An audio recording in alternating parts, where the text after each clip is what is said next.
বজাৰৰ পৰা চাৰিলৈ যিটো ৰাস্তা আপোনাৰ চেংচন হৈছে প্ৰায় 3,70,00,000 টকাৰ ৰাস্তাটো এইটো আপুনি দেখিছে আপুনি বনাই থাকোঁতে বিভিন্ন ধৰণৰ দুৰ্নীতি আপোনাৰ ইয়াত হৈছে কোনো ধৰণৰ ভালকৈ ৰাস্তাটো বনোৱা নাই তেওঁলোকৰ ইষ্টিমেট মতে গোটেই ৰাস্তাটো খান্দি ল'ব লাগিব প্ৰথমে তাৰ ওপৰত আপোনাৰ ভালকৈ গিটি দি তাৰপিছতে কাৰ্পেটিং হ'ব কিন্তু তেওঁলোকে য'ত গাঁত আছে তাতে খান্দি পেলাই বাকীখিনি তাৰ ওপৰতে বালি পেলাই ৰোলাৰ মাৰি দিছে মানে বাকীখিনি ৰাস্তা তেওঁলোকে কোনো ধৰণৰ কাম নকৰে আমি কোৱা খবৰ অনুসৰি যিজন ঠিকাদাৰ তেওঁ নিৰ্দেশ দিছে যে যিখিনি ৰাস্তা বেয়া আছে অকল সেই গাঁতকেইটা পুতি তাৰ ওপৰত কাৰ্পেটিং কৰিব লাগে তো এই আমাৰ যিজন বিভাগীয় মন্ত্ৰী তেওঁ বৰ্তমান মুখ্যমন্ত্ৰী গতিকে তেওঁৰ বিভাগতে এনেধৰণৰ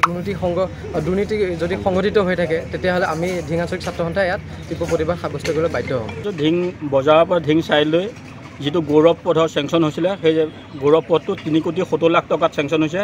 আৰু এই পথটো প্ৰথমতে গোটেই ৰাস্তাটো খান্দি ল'বৰ কাৰণে যিটো এষ্টিমেটত খান্দি লোৱা এষ্টিমেট আছে তাৰপিছত WBM কৰিব লাগিব BM কৰিব লাগিব কৰাৰ পিছত তেওঁলোকে ব্লেক টপিং কৰিব লাগে কিন্তু আমি এতিয়া দেখা পাইছোঁ তেওঁলোকে মাজে মাজে যিখিনি জেগাত বেয়া আছে তাত অলপ খান্দি একে ল' কোৱালিটিৰ মানে মেটেৰিয়েল পেলাই তেওঁলোকে এতিয়া আমি দেখিছোঁ ৰোলাৰ মাৰি আছে গতিকে আমি ৰাইজে আজি এইটো তীব্ৰ প্ৰতিবাদ কৰিছোঁ আৰু লগতে আমি অসম চৰকাৰক অনুৰোধ জনাইছোঁ যিটো অসম চৰকাৰে সদায় কৈ থাকে শূন্য সহনশীলতাত কাম কৰিব লাগে আৰু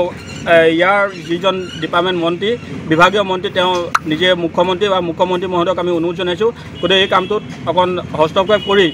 কণ্ট্ৰেক্টৰৰ ওপৰত বিহিত ব্যৱস্থা লৈ কামটো সুন্দৰকৈ কৰিবলৈ আমি চৰকাৰক দাবী জনাইছোঁ যিকোনো খবৰৰ বাবে যোগাযোগ কৰক আমাৰ এই নম্বৰত 7099017330 আৰু 7099017110